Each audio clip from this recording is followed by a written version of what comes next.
जादुई जंगल का अनोखा लहंगा। ये कहानी है पिंकी की, जो अपने माता पिता और दादी के साथ एक छोटे से गांव में रहती थी। पिंकी के पिता एक दर्जी थे जो दिन रात कड़ी मेहनत करते थे, फिर भी वो ज्यादा पैसे नहीं कमा पाते थे। उसके बावजूद भी वो परिवार खुशी खुशी रहता था।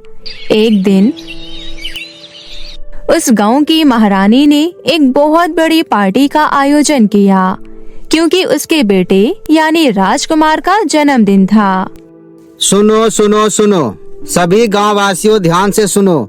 हमारे प्यारे राजकुमार पूरे 18 साल के होने वाले हैं, जिसकी खुशी में महारानी ने एक बहुत बड़ी पार्टी का आयोजन किया है, जो अगले महीने की 10 तारीख को होगी।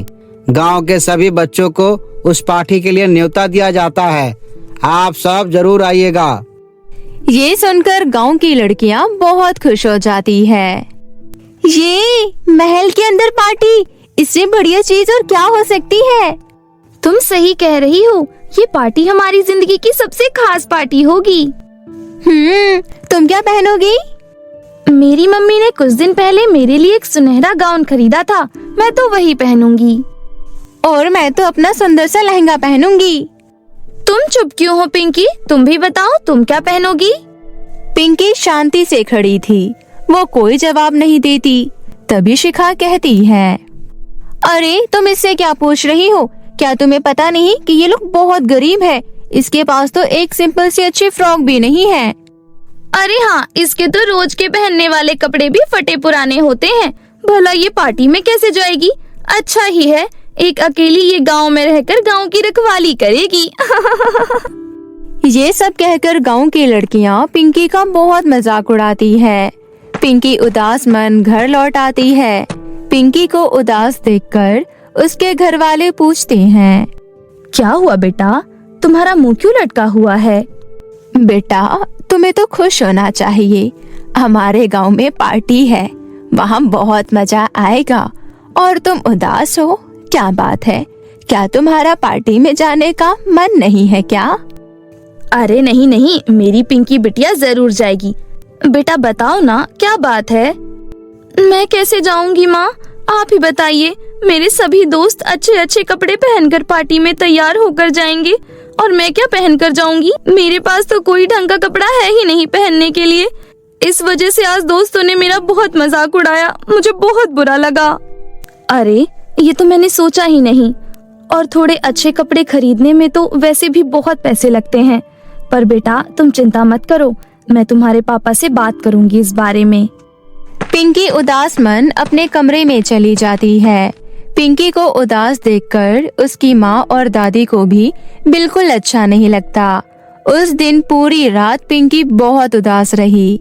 उसके परिवार वाले भी पिंकी को खुश नहीं कर पाए। लेकिन जैसे ही अगली सुबह हुई, पिंकी सुबह सुबह ही गांव के जंगल में खेलने निकल गई, जैसा कि पिंकी हर रोज करती थी। पिंकी में एक बहुत खास बात थी, उसे पेड़ पौधे पक्षी और जानवर बहुत पसंद थे। वो उन सब से इतना प्यार करती थी कि वो उन सब के बगैर एक दिन भी नहीं रह सकती थी। वो रोज सुबह जंगल में खेलने निकल जाती और पेड़ पक्षी पौधों से अपने दिल की बहुत बातें करती। ओ मेरे दोस्त, तुम लोग मुझे बहुत खुशी देते हो। तुम लोगों से मिलकर मुझे बहुत सुकून मिलता है। जानवरों से बात कर कर पिंकी बरगद के पेड़ के नीचे बैठ जाती है और कहती है, कितना आराम है यहाँ। पिंकी सुकून भरा सांस लेती है। तभी अचानक उसे याद आता है कि महारानी के पार्टी में वो क्या पहनकर जाएगी। पिंकी फिर से उदास हो जाती है और वो उसी पेड़ के नीचे रोने लगती है। ये सब बरगद का पेड़ देखकर कहता है, ये नहीं हो सकता, मेरी छाया के नीचे बैठकर कोई बच्चा दुखी नहीं हो सकता। अरे ये कौन बोला? कौन है यहाँ? ऊपर देखो बच्ची। पिंकी उठकर पेड़ की तरफ देखती है। पेड़, क्या ये तुम बोल रहे हो? तुम बोल सकते हो, परंतु तुम कैसे बोल सकते हो? ऐसे ही होता है, जब आप इतने सालों तक अकेले घनघोर जंगल में अपनी जिंदगी गुजारते हो तो आप जादुई बन जाते हो। ऐसा मेरे साथ हुआ है। मैं काफी सालों से इस जंगल में हूँ, इसलिए अब मेरे अंदर जादुई शक्तियाँ आ गई है और मैं जादुई पेड़ बन गया हूँ। तुम मुझे ये बताओ, तुम मेरी छाया में बैठकर रो क्यों रही हो? ओह, कोई बात नहीं, सॉरी, मैं तुम्हें परेशान नहीं करना चाहती थी। ओफो बच्चिया, बताओ भी, मैं पूरा दिन एक ही जगह गुमसुम बैठा रहता हूँ। आज पहली बार तुमसे बात करने का मौका मिला है, तो चलो बताओ, तुम क्यों दुखी थी? शायद मैं अपनी जादुई शक्तियों से तुम्हारी कुछ मदद कर सकूं। पेड़ की बात सुनकर पिंकी कहती है, प्यारे पेड़, मैं तुम्हें क्या बताऊं, गांव के सभी बच्चे महल में हो रहे राजकुमार की पार्टी में जा रहे हैं। वो सभी अच्छे अच्छे कपड़े पहनकर अच्छे से तैयार होकर जाएंगे, लेकिन मेरे पास तो एक भी ढंग का कपड़ा नहीं है। मैं क्या पहनकर जाऊंगी? तो ये बात है। हाँ प्यारे पेड़, तो अब बताओ, क्या तुम इसमें मेरी कुछ मदद कर सकते हो? क्या तुम मुझे कोई बढ़िया सा गाउन या लहंगा दे सकते हो?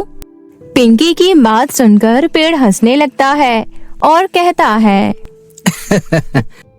सच में बच्चे, तुम्हें क्या लगता है कि तुम सिंड्रेला हो और मैं पंपकिन फेरी?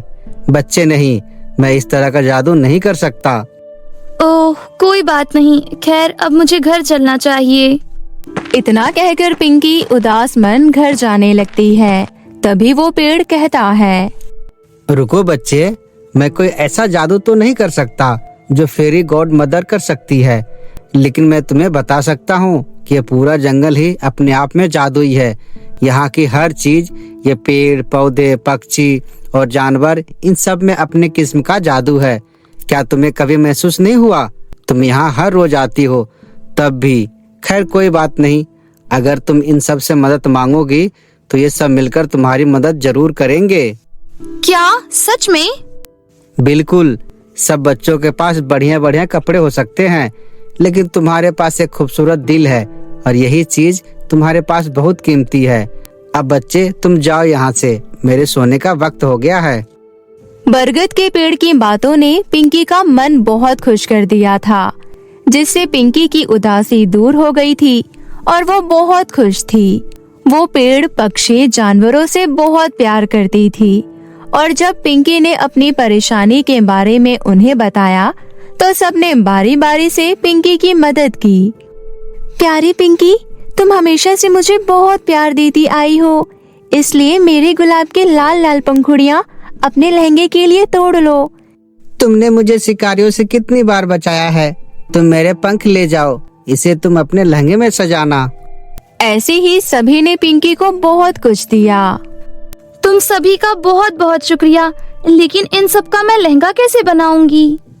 ये सब तुम अपने पापा के पास लेकर जाओ, चिंता मत करो, सब हो जाएगा। फिर पिंकी उन सब चीजों को लेकर अपने पापा के दुकान में पहुंचती है। वो सब देखकर उसके पापा कहते हैं, बेटा ये सब क्या है? पापा, ये सब मुझे उपहार में मिले हैं। ये सब मुझे जंगल के पेड़ पौधे पक्षी और जानवरों ने दिए हैं। क्या आप इनसे मेरे लिए एक लहंगा सिल सकते हैं? लेकिन बेटा, मैं इन सब से लहंगा कैसे सिल सकूंगा? वो तो मुझे नहीं पता पापा, लेकिन आप एक बार कोशिश करिए, जंगल के जादू से ये लहंगा बनकर तैयार हो जाएगा। बेटा तुम क्या कह रही हो, मुझे तो कुछ समझ नहीं आ रहा, पर फिर भी तुम कहती हो तो मैं कोशिश करता हूँ। पिंकी के पापा ने उन सब से लहंगा बनाने की कोशिश की। 4-5 दिन की कड़ी मेहनत के बाद पिंकी के पापा ने उन सब से एक बहुत ही खूबसूरत सा लहंगा सिलकर तैयार कर दिया। अरे वाह, ये लहंगा मैंने सिला है, मुझे तो यकीन ही नहीं होता। अपना वो लहंगा देखकर पिंकी बहुत खुश हो जाती है। कुछ दिनों में पार्टी वाला दिन आ जाता है। पिंकी वो लहंगा पहनकर तैयार हो जाती है। उस लहंगे में पिंकी बहुत ही खूबसूरत लग रही थी। पिंकी को देखकर उसके माता पिता कहते हैं, अरे वाह, हमारी राजकुमारी बिटिया कितनी प्यारी लग रही है, किसी की नजर ना लगे। शुक्रिया माँ। बस एक चीज की कमी है, 1 मिनट रुको। उसके बाद पिंकी के पापा जल्दी से कमरे में जाते हैं और एक खूबसूरत सा ताज लेकर आते हैं और पिंकी को पहना देते हैं। अब मेरी राजकुमारी राजकुमार के पार्टी में जाने के लिए बिल्कुल तैयार है। उसके बाद पिंकी पार्टी में जाने के लिए घर से निकल जाती है। पिंकी बहुत खूबसूरत लग रही थी। जब पिंकी पार्टी में पहुंची तो सभी की निगाहें पिंकी पर टिक गई। वहां आई लड़कियां बातें करने लगी। अरे ये कौन है? गौर से देखने के बाद लड़कियों को पता चला कि ये तो पिंकी है। हे भगवान, ये तो पिंकी है। अरे जरा इसका लहंगा तो देखो, ये तो बहुत कीमती लग रहा है। ये लोग तो बहुत गरीब है ना, तो इसके गरीब पापा इतना महंगा लहंगा कैसे खरीद सकते हैं? ऐसे ही वो सारी लड़कियां बातें करने लगती है। तभी राजकुमार की नजर पिंकी पर पड़ती है और वो अपनी माँ से कहती हैं, मम्मी, वो लड़की कौन है? मुझे नहीं पता बेटा, लेकिन एक बात तो है, इस लड़की ने पार्टी में आकर 4 चांद लगा दी है। मम्मी, क्या मैं केक काटते वक्त उसे अपने पास बुला सकता हूँ? हाँ बिल्कुल बेटा, क्यों नहीं। सिपाही, उस लड़की को ऊपर लेकर आओ। पिंकी ऊपर आती है। प्यारी लड़की, मेरे प्यारे राजकुमार चाहते हैं कि तुम उसके साथ केक काटते वक्त उसके साथ खड़ी रहो। क्या तुम उसके साथ खड़ा होना पसंद करोगी? ये सुनकर पिंकी बहुत खुश हो जाती है और कहती है, बिल्कुल महारानी, ये तो मेरा सौभाग्य होगा। और इस तरह ये रात पिंकी के जिंदगी की सबसे खूबसूरत रात बन गई। और जो लड़कियां पिंकी का मजाक उड़ाती थी, उस पर हंसती थी, वो नीचे खड़ी होकर पिंकी को राजकुमार के साथ देखकर बस जलते रह गई। तो दोस्तों, अगर आपका दिल साफ है तो आपकी जिंदगी में भी कोई ना कोई जादू जरूर होगा, जैसे कि हमारी प्यारी सी पिंकी के साथ हुआ। तो इसलिए दोस्तों, हिम्मत ना हारे। विद्यापुर नामक गांव में कैकई अपनी बेटी सुनीता के साथ एक टूटी फूटी झोपड़ी में अपने दिन काट रही थी। सुनीता महज 7 साल की थी तब उसके पिता की मौत हो गई। अपने पति के देहांत के बाद सुनीता को पालने की जिम्मेदारी कैकई के ऊपर आ गई। कैकई के पति सैंडल बनाकर बाजार में उन्हें बेचा करते थे। अपने पति से थोड़ा बहुत सैंडल बनाना कैकई ने सीखा था। पति के जाने के बाद कैकई ने सैंडल बेचने का काम ही शुरू किया। प्रतिदिन कैकई अपनी टोकरी में सैंडलों को लेकर बाजार में बैठ जाती और सुबह से शाम तक सैंडल बेचा करती। सैंडल ले लो, सुंदर सुंदर सैंडल ले लो, प्यारी प्यारी सैंडल ले लो। ऐसे ही कैकई सुबह से शाम तक लोगों को आवाज लगाकर सैंडल बेचा करती थी। सुनीता ने बचपन से ही अपनी माँ की देखा देखी उनसे सैंडल बनाना सीख लिया। गरीब का जीवन होता ही ऐसा है, उनके बच्चों को झूले और अच्छी अच्छी चीजें कहाँ नसीब होती है। ऐसे ही एक दिन कैकई सुबह सवेरे अपने सैंडलों की टोकरी लेकर बाजार में सैंडल बेचने के लिए निकल पड़ती है। सुबह से शाम तक कैकई आवाज लगा लगा कर अपना सैंडल बेचती है। इतनी मेहनत के बावजूद भी उसके सैंडल ज्यादा नहीं बिकते। हे भगवान, आज तो सिर्फ 2 जोड़ी ही सैंडल बिके हैं। 2 जोड़ी सैंडल में मेरी कमाई बस 200 रुपए की हुई है। इतनी महंगाई में आटे दाल का भाव भी इतना ज्यादा हो गया है कि इस 200 रुपए में घर का ठीक से राशन भी नहीं आ पाएगा। कैकई अपने सैंडल की टोकरी उठाकर उदास मन घर को लौट आती है। घर पर सुनीता अपनी माँ का इंतजार कर रही थी। अरे माँ, आप आ गई? हाँ बेटी, पता नहीं आज सुबह किसका मुंह देख कर गई थी। पूरे दिन में बस मेरी बोनी ही हो पाई है। मगर माँ, ये तो कोई बड़ी बात नहीं है, क्योंकि ये हर 2 दिन की बात है और कभी कभी तो आपकी बोनी तक नहीं होती। ये तो गनीमत है माँ कि आज हम माँ बेटी के पास खाने के लिए दाल रोटी है, वरना कभी कभी तो पानी पीकर ही पेट भरना पड़ता है। सुनीता की बातों में उसके घर की गरीबी साफ तौर पर झलक रही थी। असल मायने में गरीब का जीवन होता ही ऐसा है।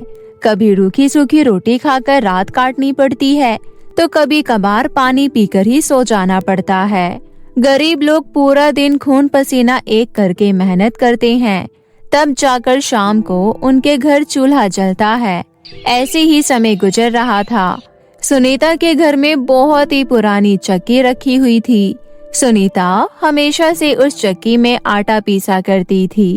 एक दिन सुनीता उस चक्की में आटा पीस रही थी। हे चक्की, मैं तुम्हारी एहसानमंद हूँ। जानती हो क्यों? क्योंकि तुम्हारे चलने से हम गरीब माँ बेटी कुछ पैसे बचा पाते हैं, जिससे तेल मसालों का जुगाड़ हो जाता है। सच कहूँ तो मैंने तुमसे जीवन जीना सीखा है। तुम खुद पिसकर इंसानों का पेट भरती हो, इसलिए मैं इतनी गरीबी में भी हिम्मत नहीं हारती। तभी वहाँ सुनीता की माँ कैकई आ जाती है और वो सुनीता से कहती है, बेटी मैं जा रही हूँ सैंडल बेचने, शाम तक आऊंगी। इतना कहकर कैकई सैंडल बेचने निकल पड़ती है। भगवान ने जैसे उस दिन अपनी नजर उस गरीब माँ पर फेर दी थी, या फिर उन्हें भी उस गरीब माँ पर दया आ गई थी। उस दिन कैकई सैंडल बेचकर खूब अच्छे खासे पैसे कमाती है। उस दिन कैकई ने पूरे 800 रुपए की कमाई की थी। इतने सारे पैसे देखकर कैकई की आंखों में खुशी की झिलमिलाहट थी। हे भगवान, आज जिंदगी में पहली बार मैंने इतने की कमाई की है। आज मैं बहुत खुश हूँ। आपका बहुत बहुत शुक्रिया भगवान। आज मैं सुनीता बिटिया के लिए समोसे और रसगुल्ले लेकर जाऊंगी, उसे बहुत पसंद है। आज मौका भी है, दस्तूर भी है और खरीदारी का दाम भी है। कैकई बहुत खुश थी। शाम को कैकई समोसे और रसगुल्ले खरीदकर अपना सैंडलों का टोकरी उठाकर खुशी खुशी घर जा ही रही होती है। तभी अचानक रास्ते में एक कार कैकई को टक्कर मारकर चली जाती है। वहाँ के लोग जैसे तैसे करके कैकई को हॉस्पिटल में एडमिट करवाते हैं। जब ये खबर सुनीता को पता चलती है तो वो भागे भागे हॉस्पिटल पहुँचती है। डॉक्टर साहब, मेरी माँ को क्या हुआ है? वो ठीक तो है ना? देखो, आपकी माँ ठीक है, मगर अभी उनको होश नहीं आया है। शायद वो कोमा में चली गई हैं। ये सुनकर सुनीता बहुत निराश हो जाती है और वो अपनी माँ को घर ले आती है। ऐसे ही कुछ महीने बीत जाते हैं। अब ना तो सुनीता के पास पैसे होते हैं और ना कमाने का कोई जरिया। एक दिन सुनीता अपनी चक्की के पास बैठकर रो रही थी। सुनीता को अपने चक्की से बातें करना बहुत अच्छा लगता था, क्योंकि सुनीता चक्की को ही देख देख कर खुद में हिम्मत लाती थी। परंतु अब सुनीता बिल्कुल टूट चुकी थी। सब कुछ खत्म हो गया चक्की। मेरी माँ जिंदा लाश बनकर रह गई है। मेरे पास एक फूटी कौड़ी नहीं है। जिन सैंडल को बेचकर घर का चूल्हा जलता था, अब वो सैंडल भी नहीं है। अब कुछ नहीं बचा है। अब तुम्हें चलाने के लिए मेरे पास अन्न का एक दाना भी नहीं है। यह सब बोलकर सुनीता बहुत रो रही होती है। सुनीता के आंसू चक्की पर गिर रहे होते हैं। तभी अचानक उस चक्की में एक तेज रोशनी पैदा होती है और उस चक्की में से बहुत सारे सोने और चांदी के सैंडल बाहर आते हैं। यह देखकर सुनीता चौंक जाती है। अरे, ये कैसा चमत्कार है? इस चक्की में से सच में सोने और चांदी के सैंडल निकल रहे हैं, या ये सब मेरी आंखों का धोखा है? सुनीता खुद से ये सवाल ही कर रही होती है। तभी चक्की में आँख, मुंह, नाक, कान बन जाता है और चक्की सुनीता से बोलता है। सुनीता, जो तुम देख रही हो ये बिल्कुल सच है। असल में मैं एक जादुई चक्की हूँ। अब तुम चिंता मत करो। इस सोने और चांदी के सैंडल को बेचकर तुम अपने दुख दूर कर लो, और अब तुम्हें जब भी किसी चीज की जरूरत हो तो मुझसे तुम कुछ भी मांग सकती हो।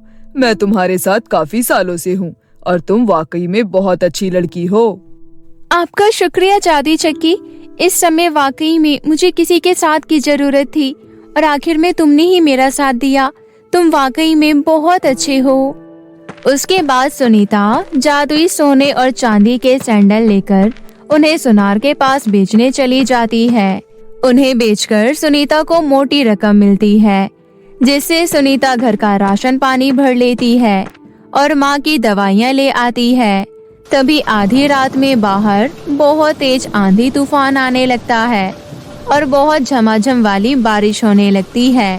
तेज तेज बिजली गरजने लगते हैं। बिजली गरजने की आवाज सुनकर सुनीता की नींद खुल जाती है। अरे, बाहर तो बहुत ही तेज आंधी तूफान आ रहा है। लगता है ये झोपड़ी इस तूफान को सह नहीं पाएगी। अरे, अब क्या करूं? अगर ये झोपड़ी इस तूफान में बिगड़ गई तो मुझे नए घर की जरूरत पड़ेगी। पूरी रात सुनीता चिंता में बैठी रहती है। ऐसी ही सुबह हो जाती है। सुबह तक सुनीता की झोपड़ी की हालत बहुत ज्यादा बिगड़ चुकी थी। सुनीता अपने जादुई चक्की के पास जाती है और उससे कहती है, जादुई चक्की, मुझे सोने के सैंडल दो। सुनीता के इतना बोलते ही जादुई चक्की में से सोने की 4-5 सैंडल बाहर निकल आती है। थैंक यू जादुई चक्की। थैंक यू की कोई बात नहीं है सुनीता, मुझे तुम्हारी मदद करके अच्छा लगता है। फिर सुनीता जादुई चक्की द्वारा मिले गए सोने के सैंडल को सुनार के पास बेचकर उनसे मिले पैसों से अपने लिए एक बहुत ही सुंदर सा घर खरीद लेती है और उस घर में अपनी माँ के साथ रहने लगती है। मगर गांव के लोगों को उसकी ये खुशियाँ खलने लगती है। तभी एक दिन गांव की सेठानी अपने पति और कुछ लोगों के साथ सुनीता के घर आती है। अपने घर सेठानी को देखकर सुनीता कहती है, अरे सेठानी जी, आप यहाँ सब कुछ ठीक तो है ना? सेठानी कहती है, अरे सब कुछ ठीक है, मगर तू ये बता इतना सब कुछ किसकी कमाई से बनाई है? क्योंकि तेरी माँ ने तो महीने भर से खटिया धर रखा है। पैसे का पेड़ हाथ लग गया है क्या, जो इतनी जल्दी इतनी तरक्की बटोर ली? या ये सब अपना मुंह काला करवा के बनाई है? ये सुनकर सुनीता की आंखों में आंसू भर आते हैं और वो कहती है, ऐसा कुछ भी नहीं है सेठानी जी, आप मुझ पर गलत लालचन मत लगाइए। अरे तो ऐसी बात नहीं है तो कैसी बात है? सच सच बता, इतनी जल्दी ये सब तूने कैसे किया? अगर तू सच नहीं बताएगी तो तेरी दामन पर ऐसे ही कीचड़ उछलते रहेंगे। लोगों की बात सुनकर सुनीता उन सबको जादुई चक्की के बारे में सारी बात सच सच बता देती है, जिसे सुनकर सभी के होश उड़ जाते हैं। क्या? जादुई सोने और चांदी के सैंडल की चक्की? अरे सेठानी जी, आप कहाँ इसकी बातों में आ गई? आप इसकी बात मत मानिए। आखिर मामूली से आटा पीसने वाली चक्की से सोने और चांदी के सैंडल बाहर कैसे निकलेंगे? ये अपनी लाज बचाने के लिए झूठ बोल रही है हमसे। नहीं नहीं, मैं कोई झूठ नहीं बोल रही हूँ। अगर आप लोगों को यकीन नहीं है तो आइए मेरे साथ, मैं अभी दूध का दूध और पानी का पानी कर दूंगी। सुनीता उन सबको अपने घर के अंदर लेकर आती है और जादुई चक्की के सामने आकर कहती है, हे जादुई चक्की, आज मेरे दामन पर सवाल उठा है, तो जल्दी से अपना कमाल दिखा और करवा दे मुंह बंद इन सब का। सुनीता के इतना कहते ही जादुई चक्की में तेज रोशनी होती है और चक्की घूमकर अपने अंदर से सोने और चांदी के सैंडल प्रकट कर देता है। बस जादुई चक्की, अब रुक जाओ। सुनीता के इतना बोलते ही जादुई चक्की रुक जाता है। अब सेठानी और गांव वालों को सुनीता की बातों पर भरोसा हो जाता है। तभी सेठानी का पति कहता है, अरे देख लिया कमला, जादुई सैंडल की चक्की ही सुनीता की कामयाबी का जड़ है। ऐसे ही किसी दूसरों पर इल्जाम मत लगाया करो कि कोई तुम पर भी कल को इल्जाम लगाए। सच बात तो ये है कि लोगों के आगे बढ़ने से तुम्हें जलन होती है। जाने दीजिए ना काका, इंसानों से तो गलती हो ही जाती है। सेठानी जी, आपको जितनी जरूरत हो इस जादुई चक्की से सोने के सैंडल ले लीजिए। सुनीता, मैंने तुझे इतना बुरा भला कहा, तू मुझसे नाराज नहीं है ना? नहीं काकी, मेरे मन में कोई बैर नहीं है। इसके बाद सेठानी जल्दी से जादुई चक्की के पास बैठकर उससे अपने लिए पर्याप्त सोने के सैंडल मांग लेती है। उस दिन के बाद से सुनीता न सिर्फ अपनी जरूरतों की पूर्ति करती है, बल्कि गांव के गरीब व बेसहारा लोगों को भी सहारा देती है और खुशी खुशी रहने लगती है। बिलासपुर नामक गांव में 2 सहेलियां आरती और मेघा अपने माता पिता के साथ रहती थी। आरती बहुत ही सुंदर थी, वहीं मेघा काली थी, जिस वजह से मेघा की शादी में अड़चने आ रही थी। ये सब देखकर एक दिन मेघा की माँ कौशल्या अपने पति से कहती है, अरे आप समझते क्यों नहीं हो? मेघा बिटिया की उम्र निकली जा रही है, ऊपर से मेघा हमारी इकलौती संतान है। हमने हर जगह उसके रिश्ते की बात चला ली, परंतु कहीं से कोई राजी नहीं हुआ। आप एक काम करिए ना, एक बार अपने दोस्त राठौर भाई साहब से, जो शहर में रहते हैं, उनसे रिश्ते की बात चलाइए। मुझे लगता है वो इस रिश्ते के लिए पक्का राजी हो जाएंगे, क्योंकि आपको याद है जब वो हमारे घर आते थे तो हमारी मेघा बिटिया को कितना खिलाते थे। उन्हें हमारी मेघा बिटिया बहुत पसंद है, तो मुझे नहीं लगता कि उनको मेघा के काले रंग से कोई दिक्कत होगी। अरे कौशल्या, ये तुम कैसी बातें कर रही हो? माना कि वो मेरा दोस्त है, पर क्या वो इस रिश्ते के लिए राजी होगा? क्यों नहीं होंगे जी, जरूर होंगे राजी। वो हमसे जितना दहेज मांगेंगे हम उतना देंगे। आखिर हमारी इकलौती बेटी है और उनका बेटा भी बहुत ही सुशील है, कोई नशा वशा नहीं करता है, बहुत संस्कारी है उनका राहुल। ठीक है कौशल्या, जैसा तुम्हें ठीक लगे, मैं बात करता हूँ। अपनी पत्नी की बात मानकर राम मनोहर अपने दोस्त से मेघा के रिश्ते के लिए बात शुरू कर देता है। हेलो, अरे राठौर कैसा है तू? मैं ठीक हूँ, तू बता कैसे फोन कर लिया आज मुझे? सब कुछ ठीक तो है ना? और भाभी जी कैसी हैं? और मेघा बिटिया कैसी हैं? सब ठीक है। वो मैंने तुझसे कुछ जरूरी बात करने के लिए तुझे फोन किया है। हाँ हाँ तो बोल ना। वो बात कुछ ऐसी है, मैं चाहता हूँ कि क्यों ना हम इस दोस्ती को रिश्तेदारी में बदल दे। अरे वाह, मेरे मन की बात बोल दी तूने। मुझे तो तेरी मेघा बिटिया बचपन से ही बहुत पसंद है और मैं सोच ही रहा था कि एक बार बिजनेस के कामों से फ्री होकर तुझसे इस बारे में बात करूं। ये सुनकर मेघा के पिता को बहुत तसल्ली मिलती है। ठीक है राठौर, अब इस बारे में मिलकर बात करते हैं। मेघा का पिता बहुत खुश होता है और वो अपनी पत्नी कौशल्या को आवाज लगाता है। अरे कौशल्या, अब तो तुम मिठाई खाओ और हमारी मेघा बिटिया को भी खिलाओ। क्या हुआ पिताजी, आप बहुत खुश लग रही हैं। बिटिया, बात ही ऐसी है, तेरी माँ बिल्कुल सही कहती थी कि राठौर इस रिश्ते के लिए मना नहीं कर सकता। कौशल्या, राठौर इस रिश्ते के लिए राजी हो गया और वो 2-3 दिन में ही हमारी मेघा बिटिया का रोका करने आ रहे हैं। सच? देखा, मैं कहती थी ना वो मना नहीं करेंगे। आज मैं बहुत खुश हूँ जी, मेरी बच्ची का रिश्ता तय हो गया। बेटा तू खुश तो है ना? माँ, मुझे कोई एतराज नहीं है। वैसे भी कोई मुझे पसंद कर ले, मेरे लिए यही बहुत है। मेरे पसंद से क्या होता है। बिटिया ऐसा मत बोल, तू हमारे लिए लाखों में एक है। अब चल जल्दी से मेरे साथ घर के कामों में हाथ बटा, बहुत काम है। इसी तरह वो लोग बहुत खुश होते हैं। शाम को मेघा ये बात अपनी सहेली आरती को बताती है। आरती, तुझे पता है मेरा रिश्ता पक्का हो गया है। सच? मुबारक हो मेघा, मैं बहुत खुश हूँ तेरे लिए। कुछ दिनों बाद शहर से राठौर सिंह अपने बेटों के साथ गांव पहुंचता है और गांव में ही 2-3 दिन के लिए होटल लेता है। एक दिन राहुल गांव घूमने निकलता है, तभी उसकी नजर आरती पर पड़ती है जो बगीचे से फूल तोड़ रही होती है। राहुल उसकी खूबसूरती देखकर उसमें खो जाता है और एकटक आरती को निहारते रहता है। आरती ये नोटिस कर लेती है कि कोई लड़का उसे घूरे जा रहा है, तो आरती उसके पास आकर कहती है, ओ मिस्टर, ऐसे क्या घूर रहे हो? कभी लड़की नहीं देखी क्या? लड़कियां तो बहुत देखी है, पर आपके जैसे नहीं देखी। अच्छा, मुझे छेड़ने की कोशिश कर रहे हो? अभी आवाज लगाकर पूरे गांव वालों को इकट्ठा कर लूंगी और अच्छे से पिटाई लगवा दूंगी, समझे? हाँ। इतना बोलकर आरती अपने बाल झटकते हुए वहाँ से चली जाती है। राहुल को आरती बहुत अच्छी लगती है, वो उसका दीवाना हो जाता है। राहुल जब घर पहुँचता है तो उसके पिता कहते हैं, बेटा कल तैयार रहना, मैंने तेरे लिए एक लड़की देखी है, उससे रिश्ते की बात करने के लिए जाना है। ये सुनकर राहुल चौंक जाता है। डैड, आपने तो मुझसे कहा था कि हम गांव घूमने जा रहे हैं, आपने मुझे पहले क्यों नहीं बताया? मुझे अभी शादी नहीं करनी। बस इसीलिए नहीं बताया क्योंकि मुझे पता था तुम यही कहोगे। राहुल, मुझे कुछ नहीं सुनना, मैंने एक बार जो फैसला कर लिया वो कर लिया। मेघा बहुत अच्छी लड़की है और ऊपर से वो मेरे दोस्त की बेटी भी है। मैंने उसे कुछ सोच समझ कर ही तुम्हारा रिश्ता तय किया है। इस रिश्ते के चलते हमें बिजनेस में बहुत बड़ा मुनाफा हो सकता है और तुम मना नहीं करोगे। मैंने फैसला ले लिया है। लेकिन पिताजी, आपने मेरी पसंद के बारे में एक बार भी नहीं पूछा।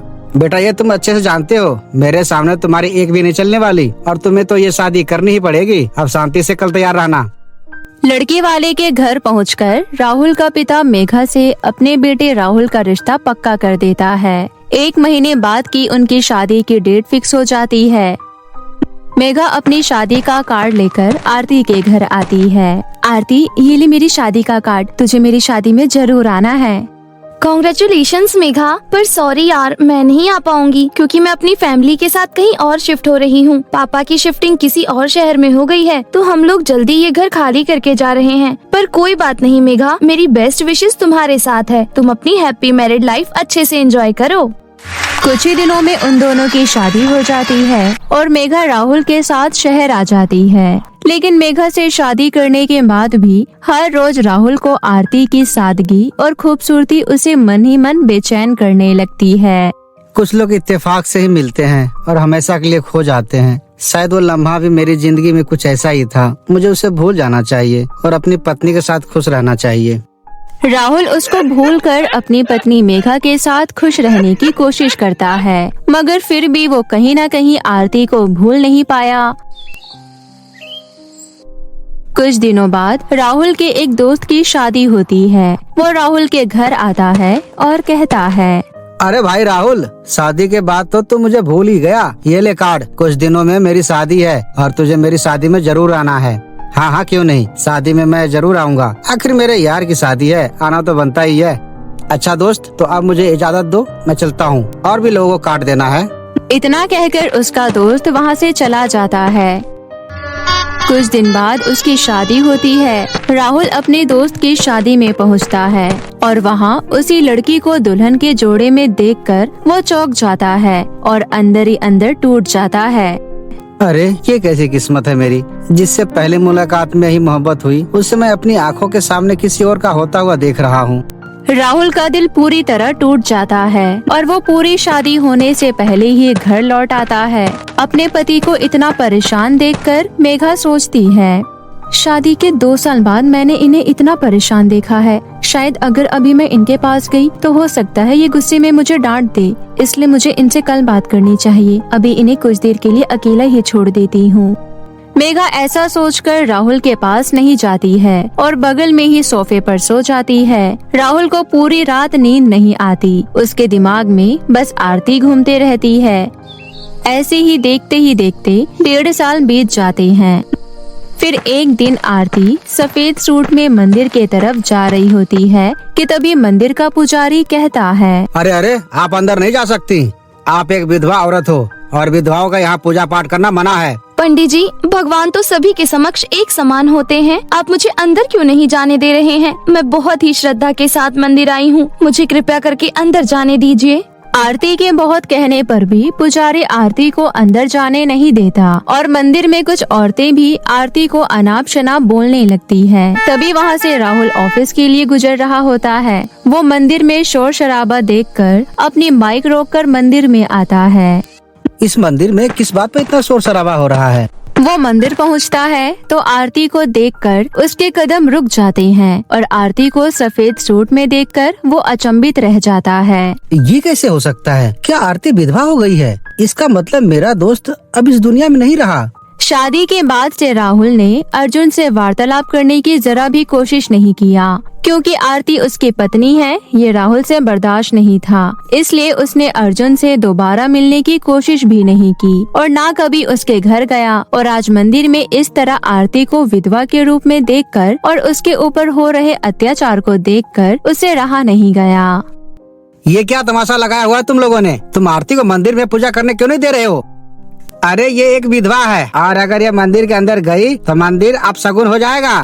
पंडित के मुंह से ऐसी बातें सुनकर राहुल को गुस्सा आता है और वो मंदिर में रखे सिंदूर को उठाकर आरती की मांग भर देता है। आज से ये औरत विधवा नहीं बल्कि मेरी पत्नी है और अब इसे इस मंदिर में आने से कोई नहीं रोक सकता। कुछ पल के लिए आरती की जिंदगी एकदम से थम जाती है। उसे कुछ भी समझ नहीं आता कि उसके साथ अचानक से क्या हुआ। आरती मंदिर में पूजा करती है। फिर राहुल उसे पास के बगीचे में लेकर जाता है और अपने प्रेम का इजहार करता है। आरती, मैं तुमसे बहुत प्रेम करता हूँ और अपनी आंखों के सामने तुम्हें अपने दोस्त का होता हुआ देख मुझसे रहा नहीं गया। फिर मैंने तुम्हें भूलने की बहुत कोशिश की परंतु भुला नहीं पाया। राहुल की बात सुनकर आरती की आंखों में आंसू आ जाते हैं। वो कहती है, शादी के दिन ही मंडप में एक हादसा हो गया। मंडप की आग ने अर्जुन जी को अपने आगोश में ले लिया और अर्जुन जी की उसी दिन मृत्यु हो गई और मैं उसी दिन से विधवा हो गई। आरती, तुम्हारे साथ जो भी हुआ बहुत गलत हुआ। आज से तुम मेरी पत्नी हो। चलो मेरे साथ, मेरे घर चलो। राहुल आरती को अपने घर ले आता है। घर में जैसी ही मेघा दरवाजा खोलती है तो वो अपने ही दोस्त को अपने पति के साथ खड़ा पाती है। तू यहाँ इतने सालों बाद तो कहाँ गायब हो गई थी? कभी मुझे फोन भी नहीं किया तूने। मेघा, तू राहुल की पत्नी है? कुछ पल के लिए सब कुछ थम जाता है, जिसके बाद राहुल के लिए ये समझना बहुत मुश्किल हो जाता है कि ये सब क्या हो रहा है। ये दोनों एक दूसरे को जानते हैं और वो अपनी ही पत्नी की सहेली को उसकी सौतन बनाकर उसे घर ले आया। राहुल कहता है, मेघा, माना हमारी शादी पूरे रीति रिवाजों के साथ हुई और तुम मुझसे हमेशा पूछती थी ना कि मैं तुमसे इतना दूर दूर क्यों रहता हूँ। इसकी यही वजह थी। मैं आरती को पहली नजर में ही पसंद करने लगा था और मुझे इस बारे में जरा भी अंदाजा नहीं था तुम दोनों सहेलियाँ हो। आरती को ये सब बिल्कुल अच्छा नहीं लगता। वो कहती है, नहीं नहीं, मैं मेघा की सौतन नहीं बन सकती, ये गलत है। नहीं आरती, एक बार तो मैं तुम्हें खो चुका हूँ, अब मैं तुम्हें दोबारा नहीं खोना चाहता। मेघा, तुम समझाओ ना आरती को। जिस प्यार को मैं हमेशा आपकी नजरों में ढूंढती रही, वो प्यार आरती के लिए आपकी नजरों में मुझे आज दिख गया। मेघा की आंखों में आंसू होते हैं। आरती कहती है, मुझे माफ करना मेरी दोस्त, मैं तो भूल ही गई थी कि मैं विधवा औरत हूँ और किसी के यूँ मांग में सिंदूर भर देने से मैं सुहागन नहीं बन जाऊंगी। मैं तुम्हारी खुशियों को इस तरह बर्बाद होने नहीं दूंगी। मैं ये घर छोड़कर जा रही हूँ, तुम इस घर में अपने पति के साथ खुश रहना। जाती हुई आरती का हाथ मेघा पकड़ लेती है और कहती है, मैं काली हूँ और मुझे जल्दी कोई पसंद नहीं कर रहा था। घर वालों ने पता नहीं क्या सोचकर मेरी शादी राहुल जी से करवा दी, जबकि राहुल जी भी इस शादी के लिए तैयार नहीं थे। तो ये शादी नहीं बल्कि एक समझौता था। मगर फिर भी राहुल जी ने मेरे रंग के लिए मुझे कभी नीचा नहीं दिखाया। जब उन्होंने मेरे लिए इतना कॉम्प्रोमाइज किया तो क्या मैं उनके प्यार के लिए थोड़ा सा कॉम्प्रोमाइज नहीं कर सकती? मुझे तुम इस घर में स्वीकार हो आरती। अपनी सहेली मेघा को ये बोलते हुए देखकर आरती उसे गले लगा लेती है। वहीं राहुल भी बहुत खुश होता है। उस दिन के बाद से मेघा अपनी सहेली आरती यानी अपनी सौतन के साथ और अपने पति के साथ एक ही घर के अंदर खुशी खुशी रहने लगती है।